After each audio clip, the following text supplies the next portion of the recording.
A business, workflow, and productivity expert with over 25 years of experience, RocketGirl Solutions founder Belinda Wasser has been hired by businesses on a contract basis to act as their part-time business manager. Belinda is also the founder of the VA Connection, a professional online community with the goal of educating and connecting individual virtual assistants around the world. With the focus on helping her clients make more money, more efficiently, and with less stress, Belinda's past and current work includes streamlining and improving systems, online payment setup and management, social media engagement, and website and marketing automation. She has worked with a range of high-profile companies of all sizes, but specializes in supporting small businesses and independent professionals. I apologize for my dog barking. Belinda is a sought-after speaker on the subjects of small business growth, business technology, brand communication, development, and so much more. Groups who engage her as a speaker benefit from her ability to simply and clearly explain how, when, and why technology and marketing can smoothly be incorporated into their daily workflow. Belinda has been quoted in the Wall Street Journal, the New York Times, Reader's Digest, and other national and local media, and has a BA from the University of Virginia. She lives in New Canaan, Connecticut with her daughter Emily, her extremely significant other Greg, and spends much of her free time gardening, raising backyard chickens, and learning how to cook when she's not doing things for organizations like us. I'm pleased to present Belinda Wasser. Thank you. Back to you, Bud. Thank you very much, Beth. A few quick things about SCORE, and then we'll be on our way. We have about 320 offices nationally and 11,000 plus volunteers. We're part of the Small Business Administration, and here in Fairfield County, we've got over 130 volunteers with a wide range of industry, process, and subject matter expertise. We offer 3 primary value-added services to small business owners. First, free one-on-one counseling by telephone, email, and video these days, which you can access via the Request a Mentor link on our website, fairfieldcounty.score.org, or you can get to it from the link here on the screen if you want to copy that down. Note that we're currently not doing face-to-face mentoring, and we're hoping to get back to it soon. Also, we do educational workshops and webinars with over 150 per year. And finally, our extensive resources are on our website, including a network of subject matter experts at your disposal. We are in the process of converting some of our canceled in-person workshops to live webinars due to what's going on, and you can find specifics at the website fairfieldcounty.score.org. Our next webinar is this Thursday, April 30th at 12 o'clock, and the topic is Marketing a Creative Business with Randy Spina presenting. A few pieces of information about our event today. If you have a question, please use the chat window at any time during the presentation, and it can be opened from the Zoom bar, which will be either at the top or bottom of your screen. And our webinar will end at 7 p.m. to respect your time. And this session is being recorded, and the link to the recording will be available at fairfieldcounty.score.org within the next couple of days. And now, Belinda Wasser. Hey, everybody. Thanks for coming. It's great to be here. When I first started my business 9 years ago, I sent out an email announcing my business, RocketGirl Solutions. And then 2 weeks later, I started publishing a newsletter. And I have to say, it's probably one of the smartest things I've ever done, and for a lot of reasons. And today we're going to talk in detail about each one of these topics. I did want to mention, if you have questions, I know the person from SCORE just mentioned this, but add them in the chat as we go, and I'm going to try to answer them real time. There's so many components to this. I don't want you to get to the end and then you know, you're lost. So please feel free to do that. All right, so my newsletter is my secret weapon because I can reach a lot of people all at once. When I first started out, my email newsletter list was probably about 300 people. And today I looked at it and it's 1,544 people who I have asked one at a time, would you like to join my email list? The readers can hit reply and connect with me, so it makes me very accessible. And they often do. It's really, publishing days, I really love it because a lot of people I haven't heard from in a long time will hit reply and give me an update. The writing can be used over and over again, and this is something that was so interesting to me because 9 years ago when I started publishing, you know, you put it on your website, you sent it out, but there weren't all of the, you know, tools and social media that there are available today. So I'm going to go in depth about this because it's not easy to write a newsletter, and we really want to stretch it out as much as we can. It's a really great way to tell people about my work. So instead of you know, saying, can you refer me, or I can do this, or I can do that, and, you know, asking people in a salesy way, I write a story about my work and they get to see themselves inside of it. So it's a really great way to showcase what I'm doing and what I can do for my clients. I can also point my clients and prospects to examples. So what I mean by that is one day a client said, I want to export information out of LinkedIn. How do I do that? Well, I'd written a newsletter about that. And I was available to talk to her beyond that, but at least it got sort of the ball rolling for her. Other clients have asked me about onboarding, and I've written a newsletter about best practices for onboarding a new client. So that's a great way to use the information as well. I find that my clients are much better suited for me because they understand how I think, they know my tone and my voice, and they know what I'm good at and what I'm not based on these stories. And then the last thing was also a big surprise. I feel smarter and I'm more articulate about describing my work. So, you know, it's one thing to be good at doing the work, but a big part of being hired is understanding how to talk about your work. And this really went a long way for helping me because Beth, who introduced me, will know that I haven't been a speaker for a long time. It's been about 4.5 years, and the writing is a big part of what made me more confident. All right, so I'm going to break this down. So, all right, so this is what my newsletter looks like top to bottom. So of course, this is like at 30% or something, but I just wanted to show it to you because I'm going to go through, and this is what it would look like, you know, when you scroll through it. So we're going to talk about it in order. So here's the first part. This is the welcome. Now, let me point out a few things that are very important. The first thing is, it's not called the Rocket Girl newsletter. It's called Rocket Fuel. The reason that's important is you want your brand to be recognizable, but you don't want it to be the Rocket Girl newsletter. You want it to be more interesting, and you also want to have a tagline. And mine is practical things small business owners need to know to run their businesses better. The tagline is important for 2 reasons. 1, so the reader knows what you're writing about, and 2, frankly, to remind yourself what you're writing about, because I think it's easy to get off track, especially in the beginning. Then you'll see the date, the issue number, a picture of me, which I think is also important because people can relate to me. They know what I look like. It goes a long way. Then there's a personal message from me. And I try to put something interesting in, something topical, something personal each time, but it's really to the point. And then the last thing I want to tell you about this is you'll notice that I have my written signature. And I know some people have concerns about that. This is me handwriting my name versus how I sign a check. So I don't have any fear about making that available because while it's my name and it's written in my handwriting, it's not my actual signature. right, now I'm going to go to the next section. All right, the article.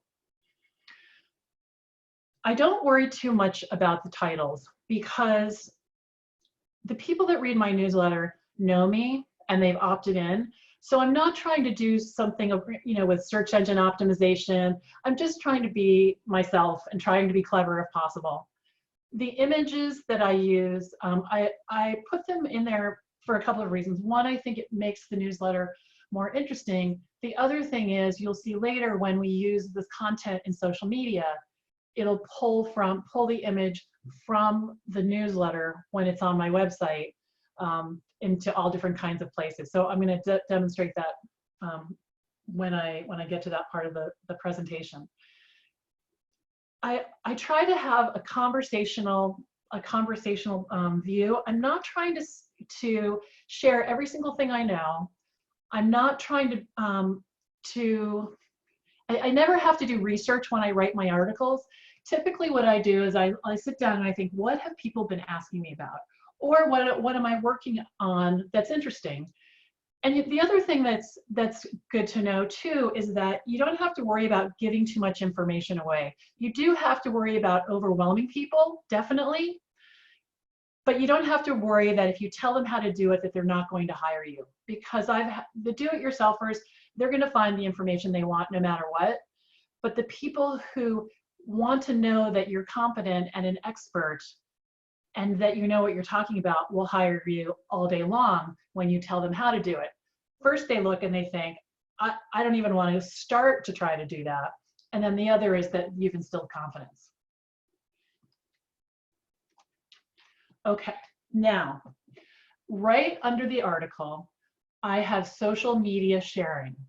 Now, social media sharing is not social following. So let me explain the difference. Social media sharing is where I take my newsletter and I share it. Here, I'll show you. I'll share it myself. So this says my name because I'm in my Facebook account clicking. If someone is, so let's say Beth is she's received my newsletter in her email inbox. She clicks on share. It would be her name right there, and it would be posting to her Facebook feed. And how I was, yeah, all right, hold on. All right, her Facebook feed. Okay. Now, the other thing that comes right after the article is a place for personal insights. Now, the reason this is important is because the goal of this newsletter is to not only establish yourself as an expert, but to showcase your personality a little bit. So I have a section called Things I Can't Live Without. And I use this in all different kinds of ways. So this is an example of software that I use. If you all sign up for my newsletter, at the end of this presentation, it's going out tomorrow, and I'm writing about the baby chicks that I got this weekend at Agway. We have 6 little chickens in our kitchen right now. So it's just, I've written about a lemon squeezer for making my martini. I've written about a friend who provides a certain service. So it's really a nice way to, just to let people know a little bit more about you and give them a tidbit. You want to keep this really short, and I usually have a link to whatever it is. All right, we have a question. All right, I'm going to talk about delivery mechanisms soon. Someone asked that. Social media, is that a hot link? It is. Let me go back up. Okay, so here where it says Facebook share, tweet, and share, that's LinkedIn and forward. So when someone clicks this on the newsletter, this window will pop up if they're logged into their account with their name. And then just like if you're on Facebook, you can say, great article by Belinda, everybody in the world should read it. And then you click share and then it will go on Facebook. Okay. I'm going to talk about the other questions as well that people are asking. So very good questions. If I don't answer them, please post them again, but I think that we're in good shape.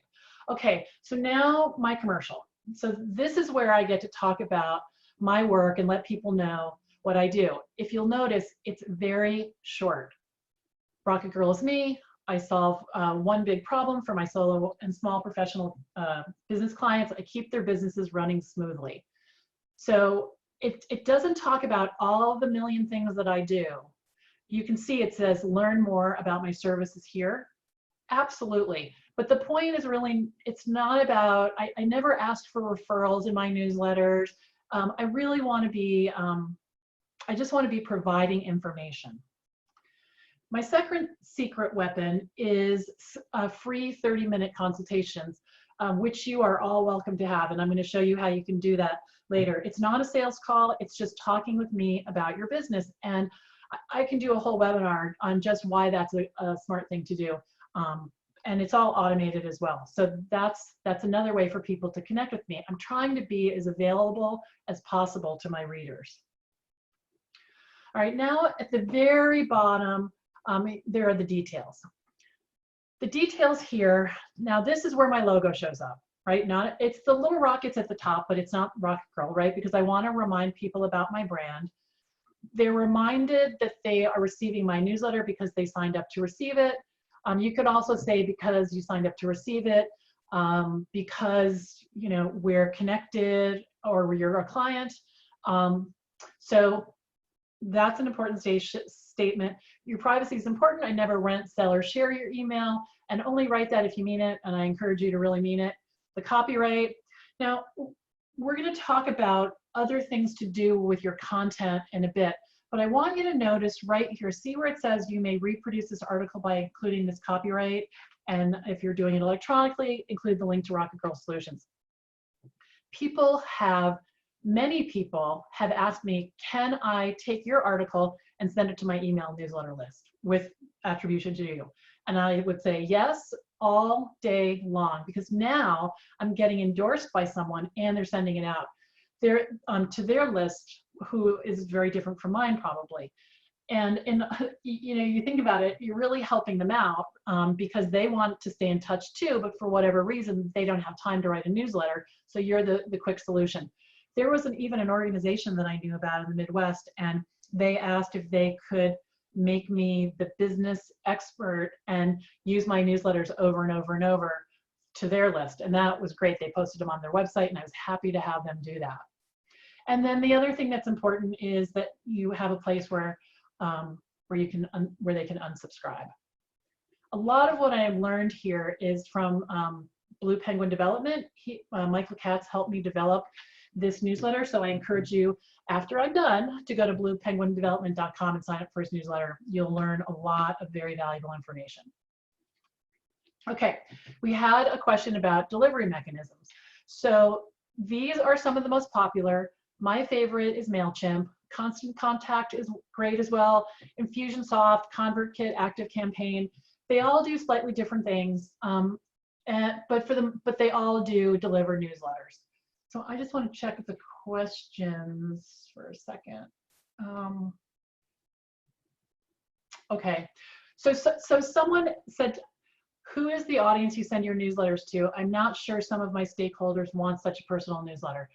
Then let me think about that for a minute, because it's really interesting. I was very self-conscious at first. And while the newsletters are personal, it's more that they're conversational and they're in my own voice, so people would recognize me. I was raised, I started working in the workforce in like 1981, and we would write letters that said things like, enclosed herewith, please find the attached whatever carbon paper thing, from the dark ages. So the reason I want it to be conversational is because I want them to be comfortable with me and get to know me. And so you don't have to be overly personal, but my experience is that people err too much on the other side and they keep people at an arm's length, when really what you want to do is have this be a way for people to get to know you professionally. Okay. All right, so I'm just checking for the questions. We're good. All right. Okay, now here's a pro tip. In all of these mechanisms that I talked about, you can resend your email newsletter to the people who did not open it 2 to 3 days later. And it will boost your open rate. Depending on your audience, it can boost it as much as 20%, which is considerable. and we should talk about open rates, but let's go back to delivery mechanisms for a minute. I want to tell you why it's important that you choose one of these or something like it. For example, MailChimp has a relationship with all of the different ISPs, the email delivery systems. And the reason that your email has a higher chance of getting into their inbox versus hitting spam is because MailChimp has that relationship. And you've told MailChimp that all these people have opted in. We're going to talk more about your subscribers in a bit, but that's why you want to use one of these. Also, I don't know if this is still true, but there has been a time when if you send too many emails all at once, your internet service provider will shut you down and think that you're spamming. The number used to be 50. I don't really know what it is now, but this is also a great way to organize what I call your email universe, which I'm going to talk about soon. Okay, someone's asking, what is considered a good open rate? So it depends on your industry. Now, I've had clients say to me, why aren't my clients opening my email? My open rate is only 50%. And what I say to them is, your open rate is 50%. Are you kidding me? That's crazy. That's so good. So it can be 15%. It can be 20%. A lot of times inside like MailChimp and Constant Contact, it will tell you based on your industry how your open rate, how it stands against other people. I think the more helpful your newsletter is, the better. This newsletter of mine has got about a 38% open rate, and I just take that as a green light that I'm doing a good job. All right, let's see. So someone says they joined late and they're interested about this for nonprofits. This is all the same information. I do email newsletters for nonprofits as well as for profit, and I've set them up for nonprofits as a volunteer as well. So everything that I'm saying is valid for both nonprofits and for profit businesses. Okay, I get this question a lot. What's the difference between a newsletter and a blog? A newsletter arrives in my inbox, it's easy to forward, and it's easy to click to reply. All good. The blog is on your website. People can check you out. Google rewards you. It's a place to link to for social media, which we'll talk about. And what I really recommend is that you do both. I have heard people, even last week I was talking to a client, she was saying, well, I have a blog, but I want to start a newsletter. And what I said was, wait, you already have the content, just send it out. I think this got confused when blogs first came out. They were super cool and everyone wanted to be a blogger, and there's probably a lot of people that are still like that. But the thing about a blog is, if you're not doing a newsletter, imagine, and someone has to think of you, go to their computer, Google you, or go to your website, and then they have to look for your blog. That's probably not going to happen very often. You're much more likely to have someone read your newsletter on the phone, when they're waiting to pick somebody up in the car or something like that.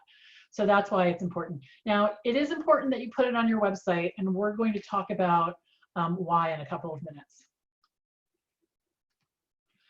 All right, so you want to make it as easy as possible for people to sign up for your newsletter and also to read your newsletter. So what this is an image of the bottom of my website, the footer across the bottom.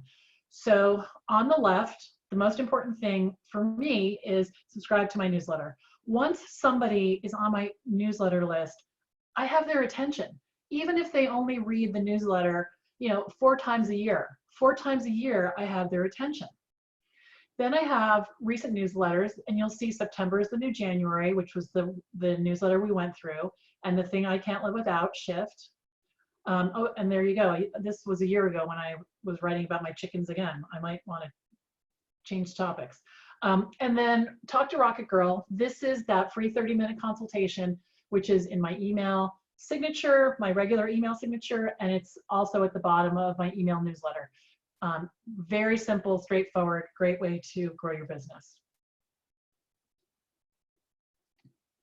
All right, let's talk about your email newsletter universe. The reason, so clients come to me and they say, why do I need to have MailChimp or Constant Contact? Well, the first reason is so that your email will be delivered. The second reason is you want your email newsletter universe to be different from your CRM, your address book, your electronic Rolodex. And the reason you want it to be separate is it's really self-managing. People will subscribe and people will unsubscribe. Another pro tip is don't pay attention to who's unsubscribing. It's just a bad idea. I know a lot of people, they take it really personally, they get upset. I just figure I'm putting this work out there and people will like it, people won't like it. The people who don't like it aren't going to hire me anyway. So I don't need to know about that. So just try to let that go. In the very beginning, I used to kind of obsess about it. But now 9 years later, I don't even get the report emailed to me. So in this universe, you've added them, they're subscribing, they're unsubscribing. The question was asked earlier, who is on my email newsletter list? When I first started out, I had probably about 300 people. So the first criteria is I know them. So I know we all have these stacks of business cards, from when we went to Microsoft World 10 years ago. I don't actually know why we all still have those. I need to do something about that. They're taking up space. But I think most of us probably have those cards. Now, if you're looking to send this to people don't send it to the Microsoft rep that you met, but he has no idea who you are for many reasons. It's too cold. It's too cold of a lead for it to be useful. The second is I only send it to people I like. I don't want to get hired by people I don't like. So I don't send it to prospects. Let me rephrase that. I don't target who I send it to because they're prospects. I just send it to people I know and like. And here's the thing with that. The people who read it may or may not hire me, but they'll tell other people about me. And that happens all the time. And that's why this is so important, because they'll get to know you, they'll like you, and they'll click that forward button. Also, people who you think will never hire you will show up. So here's an example.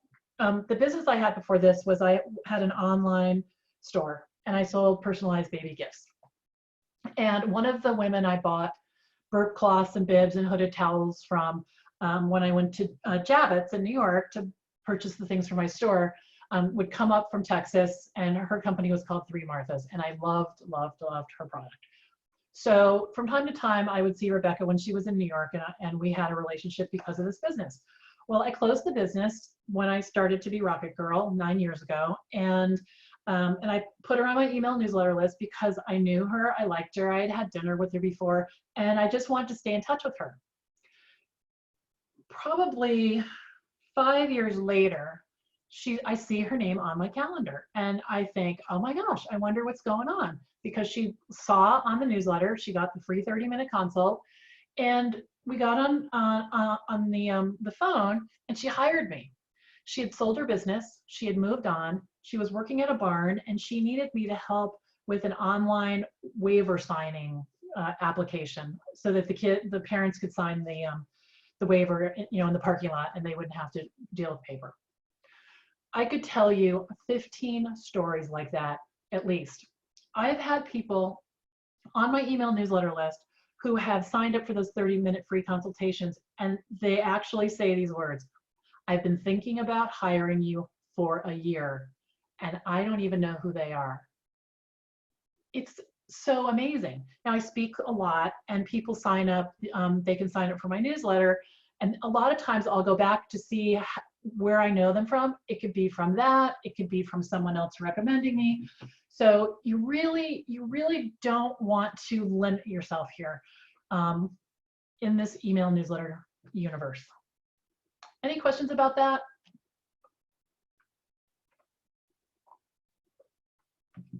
Okay, I'll keep going. Okay, so now you've written your newsletter. So let's just back up here about that.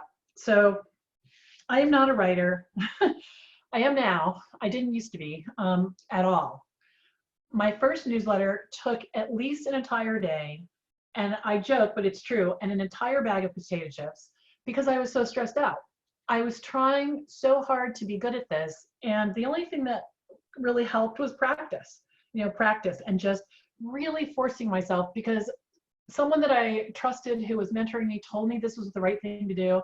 And I kind of go all in on things that I do. And I thought, you know what? I don't want this business to fail, and I'm going to have to go get a job because I wasn't willing to do this. So I did it. Now, I can write a newsletter in probably an hour now. It still goes to an editor. It goes to one of my friends who he helps me make sure that it sounds like me, that it's not too stiff. I really needed that in the beginning. Now, not as much because I've written almost 200 newsletters, but it always goes to the editor because I'm not great with grammar, and I want to sound as smart as I can when I do it. So I don't want anyone out there to think, oh, I'm just going to sit down and, or Belinda just sits down at her computer on Thursday morning at, 10 o'clock, and at 10:30, she just hits that send button. It's not like that. I send myself lots of tests. I, check the spelling, all of that. But now that I've done all of this, someone has a question. Should you get someone's permission to send them your newsletters? Yes, this has gotten very complicated, and I want to be careful about my advice here. When I started my newsletter 9 years ago, what I did was I sent it only to people that I knew. First, I sent an announcement announcing my business, and I said, watch your inbox. I'm going to send you my email newsletter. Now, with GDPR and all the compliance issues, you do have to be really careful.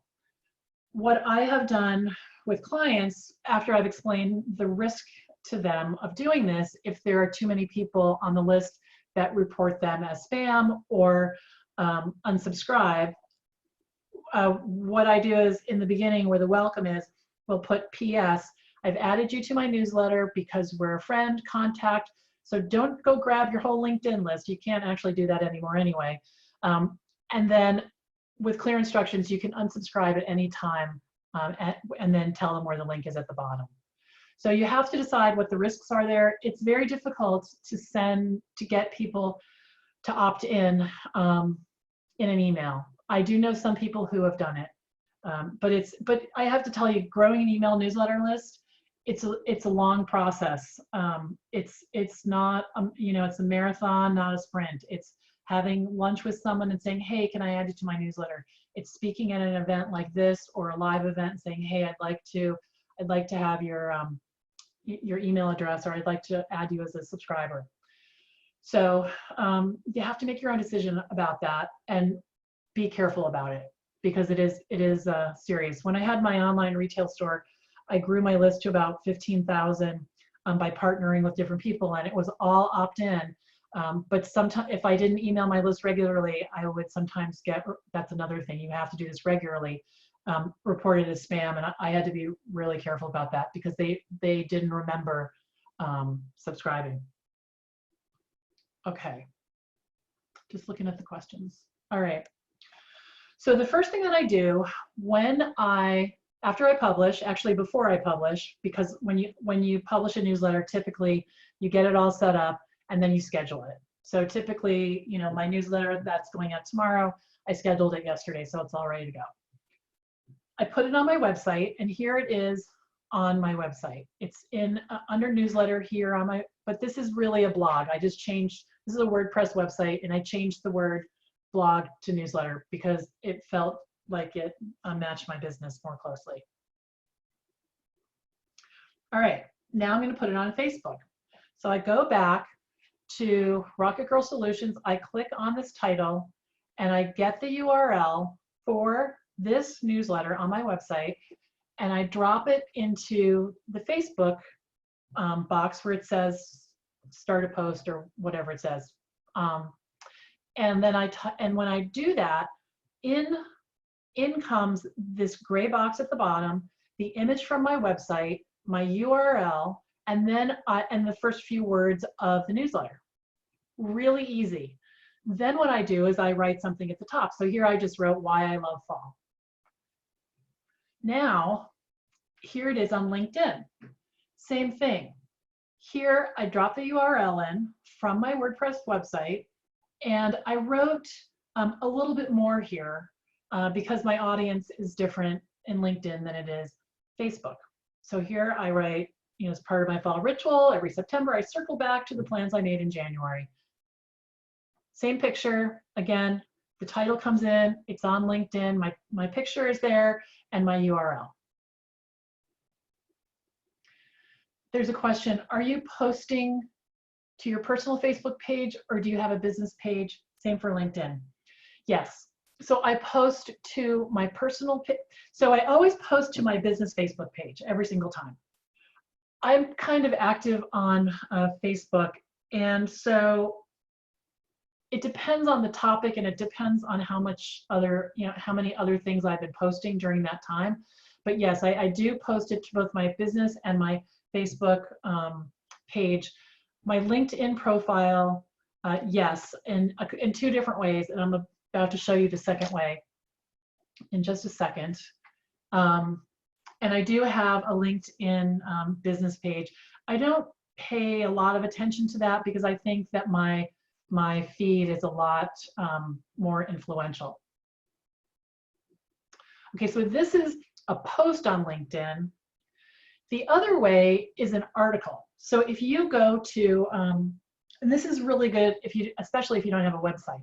So if you go to LinkedIn, not your profile page, but the main page, linkedin.com, and you look up at the top, there'll be a box where you can start a post. And one of the things that you can do is click write an article. So here it's a little bit more manual. I copy and paste the title into the headline. I grab the image, it's on my hard drive where I store it, and I upload it. Then I copy and paste the article below, and you'll see here, this pulls in automatically, my name and my title. Do you have a question? My photos, do you pull anything online or do you buy from a stock agency? Very good question. I always pay for my images. I know there's lots of places that you can get free images that are copyright free, or I don't know, can't think of the exact phrase for that, but that you are public domain, I guess.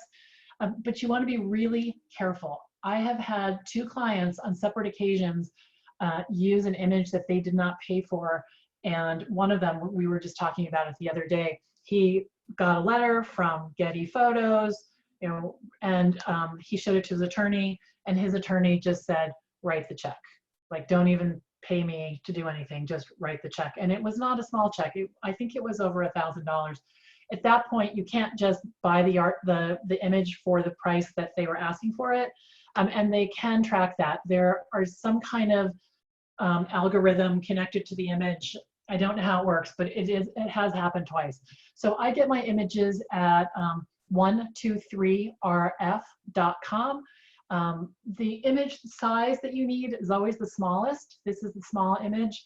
A lot of people think you need the big ones. You really don't for any social media or on my website. It's all the small ones.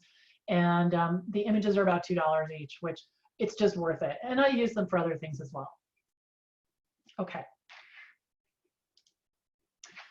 At the bottom of my LinkedIn article, I put a short bio. And the reason I do that, even though they can see, my profile here, I just want to pull this out a little bit more. So it's my short bio. I'm inviting them to subscribe to my newsletter, and I've Rocket Fuel, and I'm giving them a link. Just an extra touch. Okay, so let's talk about this. This was kind of a surprise for me. So here I am, I'm publishing away, got a couple hundred newsletters, I'm collecting the content. Each time a new social media avenue shows up, I start doing that. So what I'm showing you now is my 9-year-old mature system. In the beginning, I just put it on my website, and then LinkedIn caught my eye because back then, it wasn't new, but social media was very different than it is today. And And so then I added the article, and then I decided I was going to do Facebook, and then I got a business page. So it is a little journey, and you can, map it out, but take some time. You don't have to have it all perfect before you start your newsletter. Just having the newsletter itself is really great. So here I am, I've got a couple hundred newsletters, and all of a sudden video becomes really cool. So I decide I'm going to take my newsletter content and turn it into the RocketGirl Show. Here's how I do it. I live stream to, one other thing, Instagram is also a place that you can post your newsletters, Pinterest. I just didn't mention those in this presentation. Okay, so back to the RocketGirl Show. So here's what I do. I open up one of my newsletters. I have them in Word or on my website, and I create a video script from the newsletter. So if you go on LinkedIn and you go to my profile and you look at my activity, you'll see the RocketGirl Show. It's published on Tuesdays and Fridays. I can't live stream in LinkedIn because I don't have access, it's in beta, but I've turned my newsletter into this one more thing that's helped my business, helped my clients, helped the people that I work with, and it's a lot of fun. And now I've turned this into a product that I can sell if I want to, or I can just give access to people so they can see all these videos. The reason I thought about Instagram is because I really haven't spent a lot of time over there, but now that I have these videos, and I think I have about 30 of them, I'm going to start posting on Instagram TV. And so then this is that one next step. So you can see this journey from, that bag of potato chips and spending a whole day writing a newsletter. And then you can post old newsletters as well. All of my newsletters are evergreen. So the first newsletter that I wrote 9 years ago was it was why your website should be on WordPress. And that is just as valuable today, and the points are the same as it was 9 years ago. So that's one of the things that I do. I in the welcome, I'll write about what's going on. I'll mention the season or something that's happening in my life. But the core articles they're pretty evergreen. I didn't do that on purpose. It just worked out that way, and it became a smart thing to do. Okay. Oh, hold on. All right. Okay, so tools to help. We talked about a few of them. So when you want to reuse your newsletter content, Buffer is a good tool. You can copy and paste. Well, let me back up. So here, when you start to have a few newsletters, here's what I recommend. Open either an Excel spreadsheet or a Google Drive, a Google Drive sheet. Put the URL of the newsletter on your website, and then the title of your newsletter, and then pull out 4 or 5 pull quotes. So, punchy little tidbits from your newsletter. And that's what you're going to post on social media. So once you get 4 or 5 of them, so if you have 5 newsletters and 4 or 5 pull quotes, now all of a sudden there's 25 pieces of content you can put on, on the internet. So Buffer is a tool to help you do that. You load all of your content up, and then it just shoots it out kind of like a cannon. Over time, you pick the schedule. We could do a whole webinar just on that. But so Buffer, Hootsuite, a lot of you have probably heard of as well. And then Meet Edgar, that is not for the faint of heart. It's what I use. I did not use it until recently. It's expensive. Buffer, I think, is $15 a month. And you can schedule 100 things across 3 accounts. Hootsuite, I'm not sure. Meet Edgar it's like $500 a year, but I use it in my client work as well. So that's why I made that investment. Okay, so what else? So you can also turn your newsletter into a podcast. Several of my clients read their newsletter after they're done. They're really good at it, and they have an intro, like music and an outro and all that kind of stuff, and they publish it on iTunes, which is great. So now they have people subscribing to their podcast, which is just their newsletter, and they're staying in touch with them as well. So just really trying to figure out every way to take that content and just put it all over the place. Contributed content, we talked a little bit about before. That's when someone else uses your content. Individual reprints. One of my clients, very smart, he works with agencies and helps them close deals. So his newsletters are really all about that. So once I post his newsletter everywhere for him, what I'll do is put it into a Word document with his newsletter header in the header of the Word document. At the end, I put a brief little blurb about his business and their logo, because the logo's not in the newsletter header. He then sends, I create a PDF, and he sends that out to all of the people in his organization for them to share with their business leads that they're working with. So that's another way to do that. I had another client who was, she owned a commercial cleaning company. And when she would go out to the Avalons or wherever she was trying to get hired, she would bring articles on different things that she had written as a way of leaving them behind. All right, so let's answer a couple of questions. Actually, you know what? Let me do this. I only have a couple more slides, so I'm going to go through those, and then we'll jump into all the questions. Another thing that you can do is write a book. I have had more than one client organize all of their blog posts into different categories and then turn them into a book. And then there's other things that have not even yet been invented. So, big takeaway, this is not easy. I'm not saying it's easy, but what I am saying is that it's really worth the effort. It is absolutely worth the effort. I struggled with this so much, and I have to say it wasn't until I was well into it and the world has changed the way that it has that I realized how valuable it is.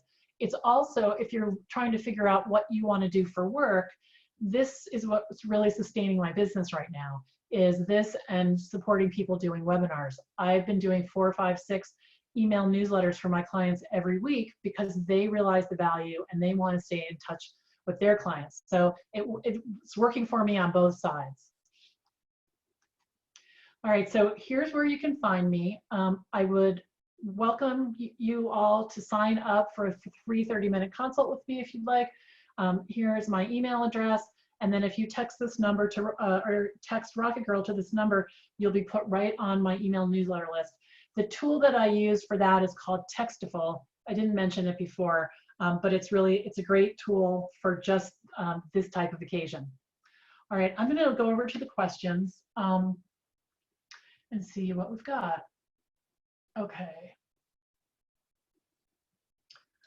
All right, how do you discipline yourself to do a newsletter twice a month? All right, so when I live with Greg, and I first met him 8 years ago. And when I met him, I stopped writing my newsletter because I was going out on dates and I was going out to dinner and I cared about all these things that I didn't really care about before I met him.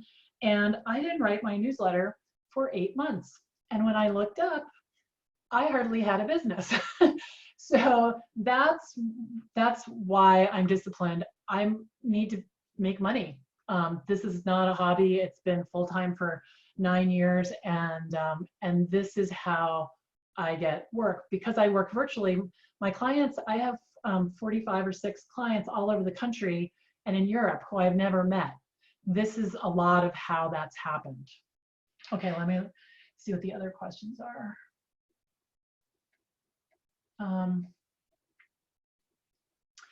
I think I answered this one. Is it also beneficial to post on Instagram, Twitter? Yes, I do tweet as well. It is. It depends on where your people are. Sorry, my chat is jumping around a little bit. When posting a newsletter on the website, are we just posting a link? Because the newsletter sits on Constant Contact, doesn't it? Or do you paste the content into your site? Okay, very good question. If you don't have a website, you can use so the newsletter will reside on MailChimp and Constant Contact and probably the other delivery mechanism sites as well. they'll give you a link to share, and you can do that. So if you don't have a website, that's a good idea. However, what you're doing is you're driving traffic to MailChimp and Constant Contact, because the URL will be MailChimp and Constant Contact. So what you want to do, if you have a website, is yes, copy and paste it into a blog post on your website and link to that, because that drives traffic to your website, not Constant Contact and MailChimp. I do have some clients that don't have websites, and so we do use that link, and that can be very effective. Really good question. Next question, is this a way to get the word out for a new business / organization? Yes, so the way that I help my clients launch their businesses and how I launched my business was by sending an announcement. It wasn't Rocket Fuel, which is the name of my newsletter. It had the headline from my website. So it said RocketGirl Solutions, and I said, you know, dear so-and-so, I'm thrilled to announce the launch of my new business. So yes, absolutely. What was the app you mentioned? Can you tell me what the app did? Maybe you just said, maybe it was Textiful you asked that I just mentioned a minute ago. But if it's a different app, if you could let me know. Okay, guys, we've got about 8 more minutes. So any questions at all, and you don't have to limit it specifically to this. If you have other questions about your business, I'm happy to answer that too. Just want to clarify, you said before starting a newsletter, you email them and ask them to opt into it, or you send the first one and make it clear they can opt out. Like I said before, I'm always careful about this advice. You need to read, you know, you're gonna, when you sign up for any of these services, you're going to sign an agreement that says that everyone is opted in. So you really need to be careful about who you put on that list that they want to receive it. In the perfect world, I would say, you know, you might send them emails in small doses, asking them if it's okay, or asking them if it's, you know, to email you if it's not okay. So you have to be careful of that. When I signed up, when I set my account up, these rules were not in place. It was a little bit different, but everyone on my list, I definitely knew who they were. I use a test. I call it like the 2-word test is what I call it. And this is how it works. If I were to run into someone in the grocery store, and within a couple of words, we knew how we knew each other, I consider that I know them. So for example, there's a woman, her name is Georgia. I used to sit on the floor in the basement of Boston Ballet while our daughters danced together. We spent a lot of time talking. I really know her. And so if I saw her, and now it's been 10 years, I might not recognize her, but if she said ballet mom, I would know exactly who she is. So I hope that helps. How long should you make your newsletter? Word count of primary text. The Rocket Girl newsletters, I used to know that. I don't remember now, but it's about 1.5 pages single-spaced in Word. I do another newsletter for a different audience, and that's about 1 page, 3/4 of a page. You don't want them to be too long. My open rate on my shorter newsletter is higher than my longer one. And because I think people just open it because they know it's only going to take a second. Let's see. I just want to make sure that I'm not missing anything. How do you get started to make a newsletter? Well, you decide what platform you're going to use. And like I said, I recommend MailChimp. And you decide what you're going to call it. You get your contacts together. And you design a template in MailChimp or Constant Contact or whatever platform it is that you want. It's pretty straightforward. There's a header, a welcome section, you know, and you just all of those different parts of the newsletter that I talked about. Okay. All right, and then someone said they missed the beginning. Did you go over the type of format in a newsletter? What are the crucial areas to get your content out without being too wordy? I did talk about that. Let me just go, I'm gonna go back since we have a few minutes. Just sorry if I'm causing you whiplash. Okay, so This is the newsletter top to bottom. It's very small because obviously it's too big to have, you know, and then to have it be the size it actually is in my inbox. And then here are the different components. So in the beginning, this is the welcome. I talked about how it's not the Rocket Girl newsletter, which is the name of my business, but it's Rocket Fuel, so it looks like a cousin. It's got the tagline. It has a welcome from me, picture, my handwritten signature. The article, again, this is probably about 1 page, single spaced. You want to have a great image that you pay for. Social media sharing, which is different from social media following, so people can share your article. Something personal, things I can't live without. Other clients have written about what I'm reading. Just some view into who you are so people can get to know you. A little about us down at the bottom, really to the point. I offer a free 30-minute consult because I get great clients that way. And then all the details. So this is where my logo is. And then here's the copyright and all the rest of it. So close your eyes. I'm going to zoom all the way back again. Okay.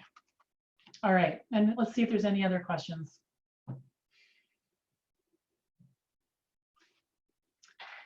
Let's see. Looks like there's, hold on, a few new messages at the bottom.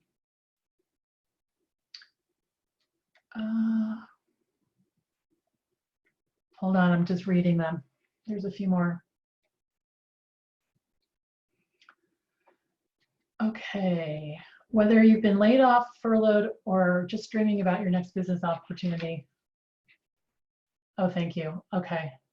This webinar is for you. Do you send your first newsletter? Sorry, just trying to read this. Is it worth paying for the additional features of MailChimp, or is it okay to use the free version? You can absolutely use the free version. They are changing the way this all works day by day. MailChimp is. It used to be that, and they're rolling out the functionality and the differences a little bit at a time. So recently, I had one of my clients, we were going to set up a free MailChimp account. Her list was small, it was like 300 people. But what they did was they changed it so that you couldn't schedule it ahead of time, which doesn't work. For the way that I work with my clients, I need to be able to schedule it ahead of time. So she ended up paying. So if you can get a free account and that's not a boundary or a barrier for you, it's the same thing, exactly. There's more functionality, but I really don't use it much at all. Okay, let's see. Can we get a copy of the presentation? I will leave that up to SCORE to talk about because I'm not sure how what their policy is, but Bud can answer that for you. And we've got 1 more minute for one last question. What is your favorite appointment scheduling app or service? Acuity. Acuity is my favorite for tons and tons of reasons. Thank you, Belinda. That was just great. And as you saw, plenty of questions, which means that there was plenty of interest.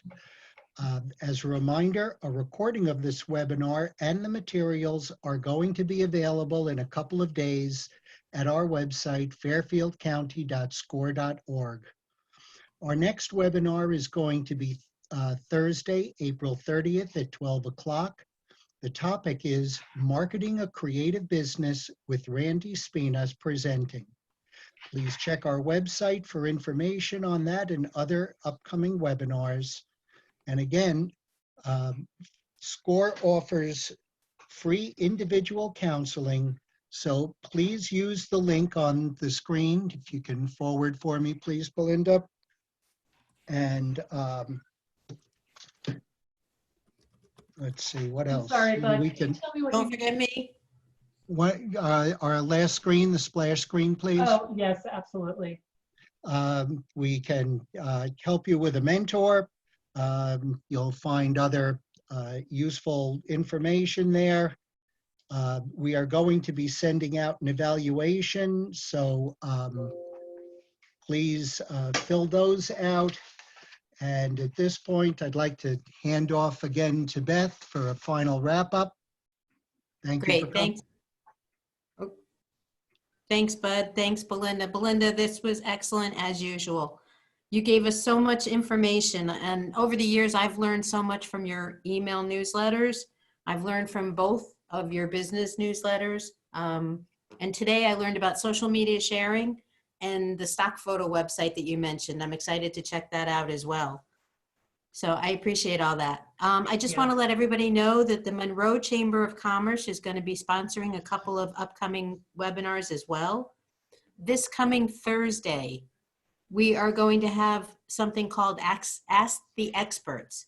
We are going to have an attorney, a banker, a CPA, and an insurance professional who can answer questions and point you in the right direction during this pandemic atmosphere.